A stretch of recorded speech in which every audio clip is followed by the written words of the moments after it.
Havells BLDC Plus ஃபேன்கள் புதுமையான தொழில்நுட்பம், ஆச்சரியமூட்டும் designs, energy efficient range. Havells காற்று மாற்றி வீசும்.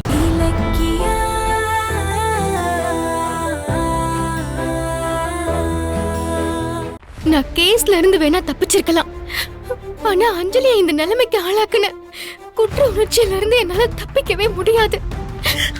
அஞ்சலி, அஞ்சலி, ஏய் நீங்க என்னடி பண்ற? என் பொண்ணு மேல காரை ஏத்திட்டல. ஒருவேளை அவ கார் மோதி உயிரோட இருந்தா அவளை கொல்லலன்னா ஹாஸ்பிட்டலுக்கே கிளம்பி வந்துட்டியா? ஐயோ அத்தை, நீங்க நினைக்கிறீங்க ஏதாவது பேசுன அவ்வளவுதான். ஏண்டி கொலகார பாவி, வேண்டுதலை நிறைவேற்றுறதுக்காக கோயிலுக்கு போன என் பொண்ணு மேல திட்டம் போட்டு காரை ஏத்தி இருக்க. நீ எல்லாம் நல்லா இருப்பியா? அஞ்சலி உனக்கு என்னடி துரோகம் பண்ணா?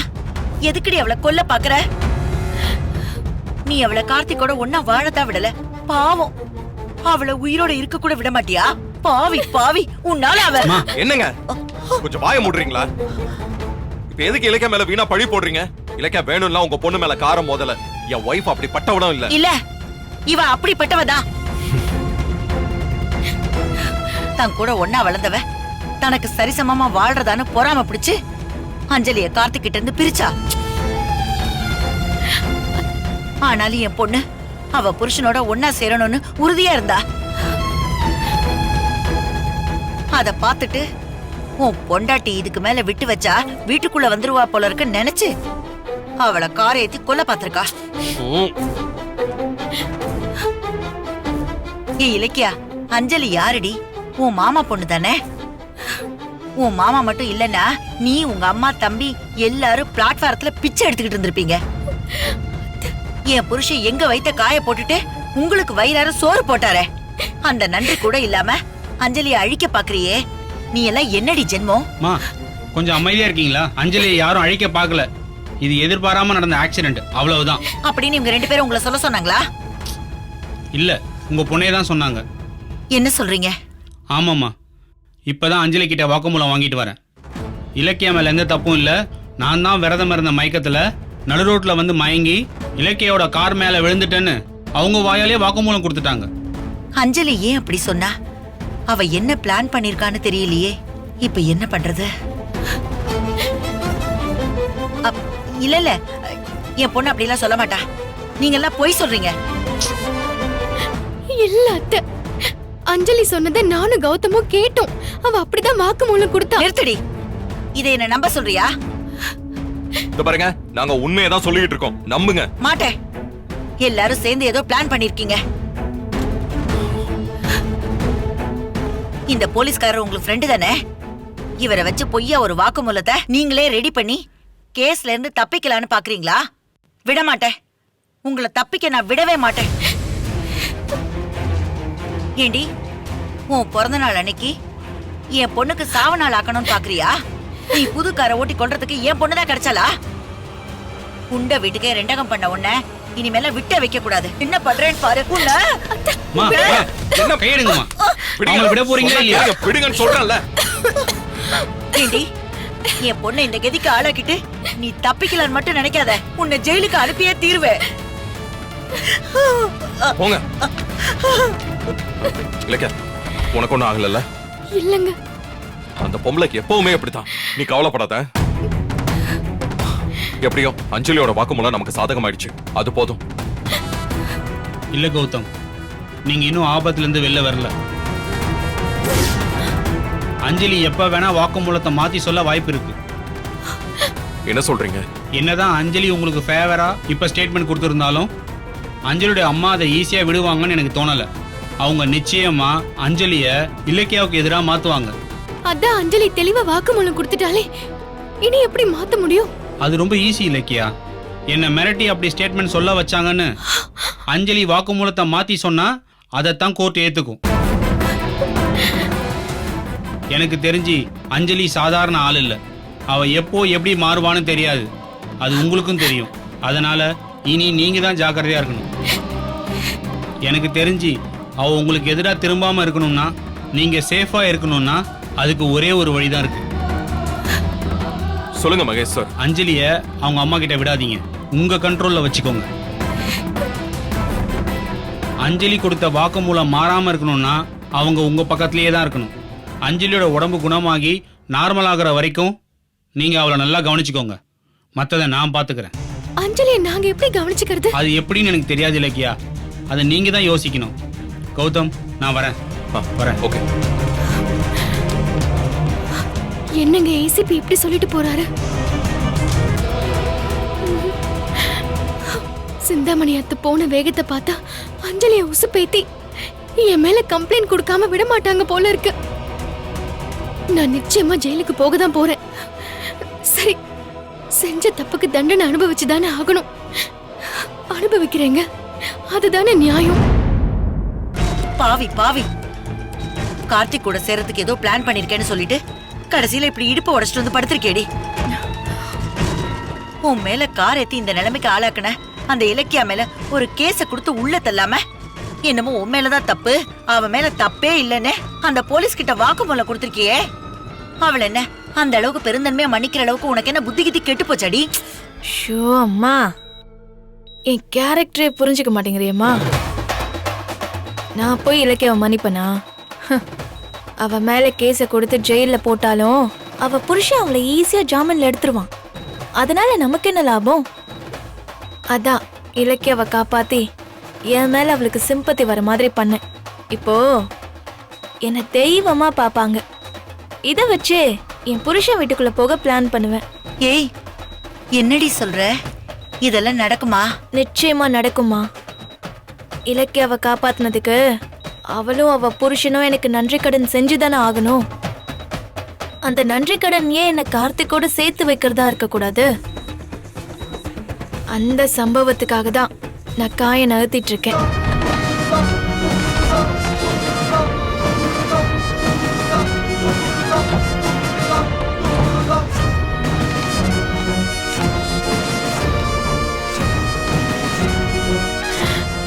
இப்ப எப்படி இருக்கு அஞ்சலி? ஏதோ இருக்கேன். வலி அதிகமா இருக்கா? வலி இல்லாம இருக்குமா? நல்ல ஓடி ஆடிக்கிட்டு இருந்தவள அடிச்சு போட்டு படுக்க வச்சுட்டு இப்ப வந்து நல்லா விசாரிக்கிறீங்களா? அஞ்சலி நடக்கிறது கஷ்டம்னு டாக்டர் சொல்றாரு. இனி வாழ்க்கை புறவளை வச்சு நான் எப்படி காப்பாத்துவேன்? ஐயோ கடவுளே, எனக்கு அப்புறம் அஞ்சலியை யாரு கவனிச்சுப்பா? இல்ல, இந்த கொடுமையை தாங்கறதுக்கு என்னால முடியாது. பேசாம உன் கையால ஏதாவது மருந்து வாங்கி கொடுத்துரு. நானும் என் மகளை குடிச்சிட்டு செத்து போயிடுறோம். என்ன அஞ்சலி, உன்னை நான் எந்த நேரத்துல பெத்தனோ தெரியல. உன்னோட வாழ்க்கையும் போயிடுச்சு, உடம்பும் போயிடுச்சு. இது பாருங்க, கண்டபடி பேசாதீங்க. நீங்க நினைக்கிற மாதிரி எதுவும் நடக்காது. நீ என்ன பேசுறப்பா? அஞ்சலி இப்ப கை குழந்தை மாதிரி ஆயிட்டா. அவளால எந்திரிச்சு கூட நடக்க முடியாது. ஆத்திர அவசரத்துக்கு அவளாலே எல்லாம் பண்ணிக்க முடியுமா? இப்படி இவளை காலம் பூரா படுக்க வச்சிட்டீங்களே. இனிமே இவ சாப்பாட்டுல ஆரம்பிச்சு எல்லாத்துக்கும் அடுத்தவங்களை நம்பிதானே இருப்பா. எத்தனை நாளைக்கு இப்படி போராடணுமோ தெரியலையே. அதுக்கு பேசாம செத்துடலாமே. இதுக்கெல்லாம் காரணம் நீங்க தான். காரை ஏத்தி என் பொண்ணோட வாழ்க்கைய மொத்தமா அழிச்சிட்டீங்க. அழிச்சு நீங்க தான் இதுக்கு பரிகாரம் தேடணும். ஏமா உங்ககிட்ட சண்டை போடுற? விடுமா. இலக்கியம் என்ன வேணும்னு ஆயிடுச்சா? என் தலை எடுத்து பட்ட காலையே படுங்கிற மாதிரி கஷ்டமும் வேதனையும் சுரண்டு சுரண்டு அடிக்குது. எல்லாம் நான் பண்ண பாவம். அதுக்கு யார் என்ன பண்ண முடியும்? பாவம் இலக்கியா, தான் பிறந்த நாள் அன்னைக்கு இப்படி ஆயிடுச்சேன்னு அவளே வருத்தத்துல இருக்கா. அவளை போய் நீ அவளுக்காக பறிஞ்சு பேசிக்கிட்டு இருக்க. ஆனா நீ எந்திரிச்சு நடக்க முடியாத அளவுக்கு பொம்மை மாதிரி படுத்து கிடக்குறியே. நான் எப்படி உன்னை வச்சு காப்பாத்த முடியும்? ஏற்கனவே வீல் சேர்ல உட்காந்து ஒருத்தர் பாடா படுத்துறாரு. இப்ப நீ ரெண்டு பேரையும் வச்சுக்கிட்டு எப்படி நல்லபடியா நான் பாத்துக்க முடியும்? ஐயோ கடவுளே, எனக்கு எப்படி தொடர்ந்து கஷ்டத்தையே குடுக்கற? மா மா, உன் நிலைமை எனக்கு புரியுது. நான் உனக்கு பாரமா இருக்க விரும்பல. இனி என்னை வச்சுக்கிட்டு உன்னால குடும்பத்தை சமாளிக்க முடியாது. முடிஞ்ச ஆதரவற்றோர் ஆசிரமத்திலயோ இல்ல ஹோம்லயோ என்னை சேர்த்து விட்டுரு. என்ன? முடிஞ்சா நான் அங்கேயே வாழ்ந்துக்கிறேன். இல்லைன்னா என் கதையை நான் முடிச்சுக்கிறேன். ஏய் அஞ்சலி, என்ன இப்படி எல்லாம் பேசுற? வேற எப்படி பேச சொல்ற? எனக்குன்னு ஒரு விதியை கடவுள் கொடுத்திருக்கும் போது அதை நான் தானே அனுபவிக்கணும். விதி என்னவோ அதுபடி நடக்கட்டும். நீங்க கவலைப்படாதீங்க. இனி எந்த சூழ்நிலையிலயும் என்னால உங்களுக்கு எந்த கஷ்டமும் வராது. ஏய், நீ வாய்க்கு வந்தபடி பேசாத. உன்னோட இந்த நிலைமைக்கு காரணம் நான். உன்னை பழையபடி நடமாட வைக்க வேண்டியது எங்களோட பொறுப்பு. அதுக்காக எவ்வளவு செலவானாலும் நாங்க பாத்துக்கிறோம். ஆசிரமம் கீசிரமும் நீ உளராத. போதும் நிறுத்து. அதான் அஞ்சலியால நடக்க முடியாதுன்னு டாக்டர் சொல்லிட்டார்ல. அப்புறம் நீ பணத்தை கொட்டி என்ன பண்றது? இனி என் பொண்ணோட கதி அவ்வளவுதான். உங்க மாமாவும் கை கால் அசையாம சேர்ல உட்கார்ந்து இருக்காரு. இப்ப இவளையும் அடிச்சு படுக்க போட்டுட்ட. இனிமே நான் எப்படி குடும்பத்தை நடத்துவேன்? வருமானத்துக்கு எங்க போவேன்? இங்க பாருப்பா, உன் மாமனாரை பாத்துக்கிறதே எனக்கு பெரும் பாடா இருக்கு. இதுல இவளை எப்படி நான் கவனிக்கிறது? பேசாம அஞ்சலியை உங்க வீட்டுக்கு கூட்டிட்டு போயிடுங்க. உங்களுக்கு புண்ணியமா போகும். எங்க வீட்டுக்கா? ஆமா, உங்க வீட்டுலதான் தனி ரூம் இருக்கு, ஏசி இருக்கு, பாத்துக்கிறதுக்கு நீங்க இருக்கீங்க. அஞ்சலிய கொஞ்ச நாள் வச்சிருந்து குணமாக்கி நடக்க வச்சு அனுப்புங்க. மா அங்க வேணாமா. அந்த வீட்ல யாருக்குமே என்ன பிடிக்காது. இந்த சூழ்நிலையில நான் எப்படி அங்க போவேன்? வாய மூடுறி. கேஸ் கொடுக்காம நீ அந்த வீட்டோட கௌரவத்தையே காப்பாத்திருக்க. அந்த கைமாருக்கு இத கூட அவங்களால செய்ய முடியாதா? அப்படின்னா வா, உன்னை கொண்டு போய் ஆத்துலயோ குளத்துலயோ தள்ளி விட்டுட்டு நானும் செத்து போயிடுறேன். அத்தை, இங்க பாருங்க கௌதம் தம்பி, நீங்க செஞ்ச பாவத்துக்கு இது தவிர வேற பரிகாரமே கிடையாது. முடியாதுன்னா விட்டுருங்க, நாங்க எங்க முடிவை தேடிக்கிறோம். கௌதம், டாக்டர் போய் பார்த்து இதை விட பெஸ்ட் ட்ரீட்மெண்ட் கொடுத்து அஞ்சலியை சீக்கிரமா குணப்படுத்த சொல்லுவோம். நீங்க போங்க. ஐயோ, அதான் டாக்டர் முடியாதுன்னு சொல்லிட்டாருல. அதுக்காக அப்படியே விட்டுற முடியுமா? போங்க கௌதம்.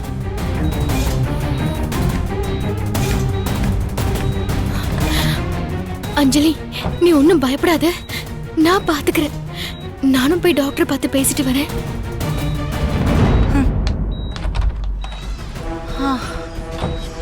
என்னடி நாம கஷ்டப்பட்டு சோக டிராமா போட்டா இலக்கியா டாக்டர் ட்ரீட்மெண்ட் சொல்லிட்டு போறா?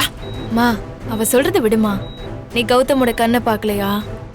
மனுஷன் நீ ஆடின டிராமாவிலே ஆடி போயிருக்காரு. இன்னும் கொஞ்ச நேரத்திலேயே அதுக்கான பலன் தெரியும் பாரு. கௌதம், என்ன கௌதம் இது? அஞ்சலி வீட்டுக்கு கூட்டிட்டு போங்கன்னு சிந்தாமணி அத்தை குண்டை தூக்கி போடுறாங்க. நடந்ததை சாக்கா வச்சுக்கிட்டு அவளை நம்ம வீட்டுக்கு தள்ளி விட பாக்குறாங்க. அத்தையும் கார்த்திக்கும் இதை ஏத்துக்கவே மாட்டாங்க. அவளை வீட்டுக்கு கூட்டிட்டு போனா தேவையில்லாம நம்ம குடும்பத்துல பிரச்சனை தாங்க வரும். என்னதான் அஞ்சலி உங்களுக்கு ஃபேவரா இப்ப ஸ்டேட்மெண்ட் கொடுத்திருந்தாலும் அஞ்சலியோட அம்மா அதை ஈஸியா விடுவாங்கன்னு எனக்கு தோணல. அவங்க நிச்சயமா அஞ்சலிய இலக்கியாவுக்கு எதிராக மாத்துவாங்க. அஞ்சலிய அவங்க அம்மா கிட்ட விடாதீங்க, உங்க கண்ட்ரோல்ல வச்சுக்கோங்க. அஞ்சலி கொடுத்த வாக்குமூலம் மாறாம இருக்கணும்னா அவங்க உங்க பக்கத்திலேயே தான் இருக்கணும்.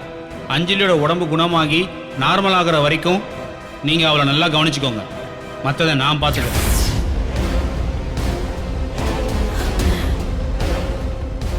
கௌதம், என்ன கௌதம்? நான் பாட்டுக்கு பேசிட்டே இருக்கேன், நீங்க என்ன யோசிச்சுட்டே இருக்கீங்க? இல்ல, அது வந்து நான் எப்படி... இங்க பாருங்க கௌதம், சிந்தாமணி அத்தை அவங்க பொண்ணு நடக்க முடியாம போயிடுவாளோங்கிற கோவத்துல அப்படி சொல்றாங்க. அஞ்சலிக்கு மட்டும் அது சரின்னு பட்டதுன்னு வைங்க, அதுக்கப்புறம் நாம வம்பல மாட்டிப்போம். வாங்க, உடனே போய் டாக்டரை பார்த்து அஞ்சலியை குவிக்கா நடக்க வைக்கிறதுக்கு என்ன பண்ணலாம்னு கேட்போம். வாங்க.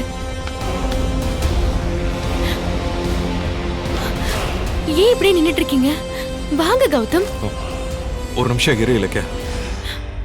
அஞ்சலியை நம்ம வீட்டுக்கு கூட்டிட்டு போயிடலாம்.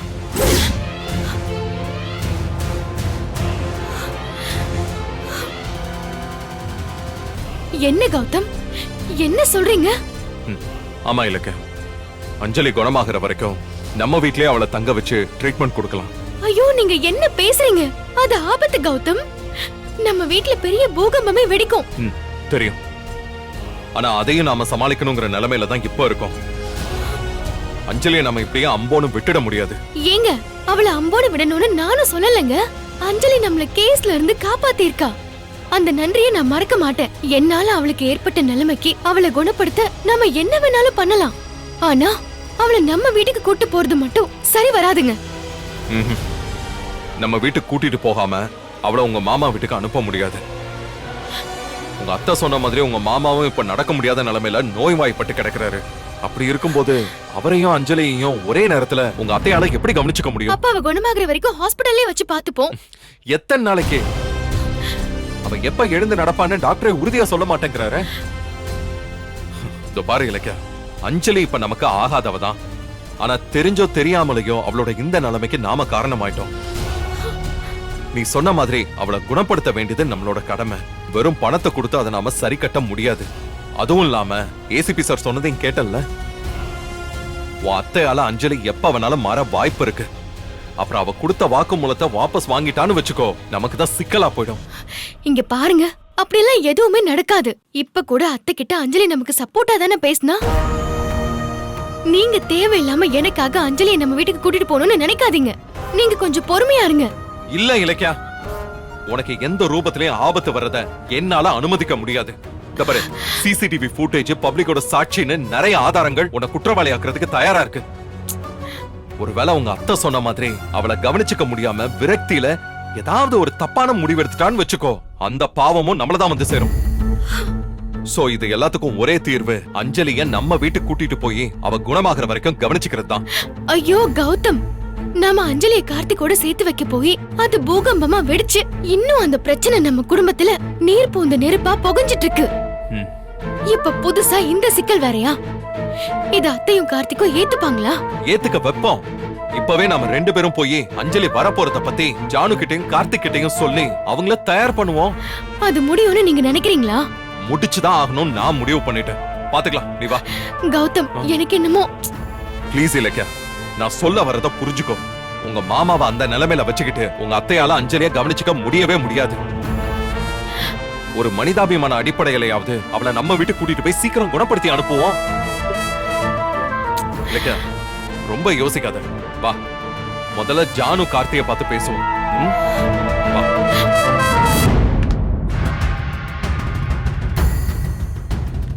மா, செஞ்ச பாவத்துக்கு அஞ்சலி அடிபட்டு ஹாஸ்பிட்டல்ல கிடக்குறா. அதுக்கு நீங்க ஏன் கண்ணத்துல கை வச்சு உட்காந்துட்டு இருக்கீங்க? தினமும் ஆக்சிடென்ட்ல யார் யாரோ அடிபடுறாங்க. அதுக்கெல்லாம் நம்ம கவலைப்படுறோமா என்ன? கர்ப்பம்னு போய் சொல்லி என்ன ஏமாத்தினால அதுக்கு கடவுள் இப்பதான் சரியான தண்டனையை கொடுத்திருக்காரு. என்ன கார்த்திக் இது? என்ன இருந்தாலும் அஞ்சலி அடிபட்டு உயிருக்கு போராடிட்டு இருக்கும்போது இந்த மாதிரி இறக்கம்லாம் இல்லாம பேசாத. அஞ்சலி மேல இறக்கப்பட்டா அதை விட முட்டாள்தனம் எதுவுமே கிடையாது அத்தை. ஐயோ கடவுளே, அந்த அஞ்சலியை விடுங்க. செய்யாத குற்றத்துக்கு என் புள்ள கௌதம் வந்து ஜெயிலுக்கு போய் மாட்டுவானோன்னு நான் பயந்துட்டு இருக்கேன். அது புரியாம நீங்க 2 பேரும் அஞ்சலி அஞ்சலின்னு பேசிட்டு இருக்கீங்க.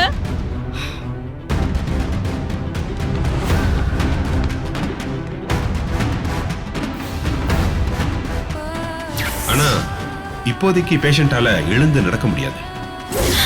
தொடர்ந்து மெடிசனும் பிசியோதெரப்பியும் கண்டிப்பா எடுத்துக்கணும். இல்லனா அவ்வளவு சீக்கிரம் அவங்களால எழுந்திருச்சு நடக்க முடியாம கூட போகலாம். அஞ்சலி கொடுத்த வாக்குமூலம் மாறாம இருக்கணும்னா அவங்க உங்க பக்கத்திலேயே தான் இருக்கணும். அஞ்சலியோட உடம்பு குணமாகி நார்மல் ஆகிற வரைக்கும் நீங்க அவளை நல்லா கவனிச்சுக்கோங்க. மற்றதை நான் பார்த்துக்கிறேன். இலக்கியா, வா.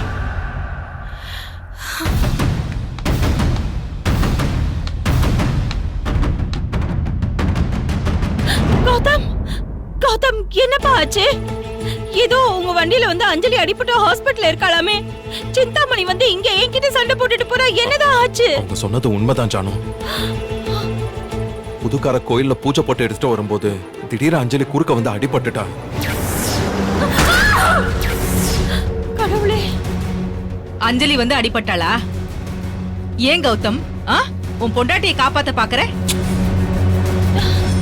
இலக்கியா ஓட்ட தெரியாம ஓட்டி கார அஞ்சலி மேல ஏத்தி அவளை கொல்ல பாத்திருக்கான்னு சொல்லு, அதானே? ஏன் இலக்கியா, ஏன் இப்படி எல்லாம் பண்ற? வீட்ல இருக்கிற பிரச்சனை எல்லாம் பத்தாதா? தெருவுல இருக்கிற பிரச்சனை எல்லாம் வீட்டுக்கு கொண்டு வருவியா?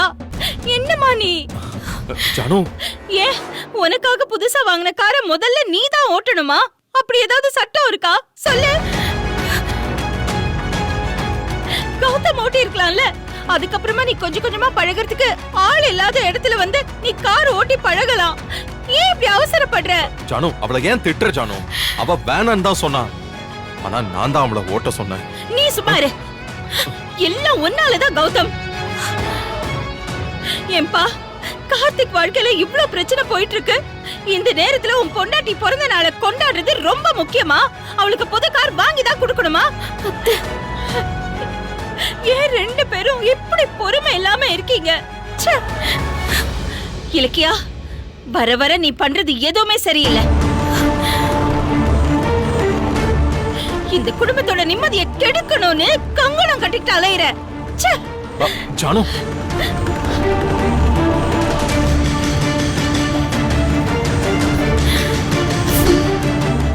இந்த வீடியோ உங்களுக்கு பிடிச்சிருந்தா லைக் பண்ணுங்க, கமெண்ட் பண்ணுங்க அண்ட் ஷேர் பண்ணுங்க. மறக்காம சரிகமா டிவி ஷோஸ் தமிழை சப்ஸ்கிரைப் பண்ணுங்க.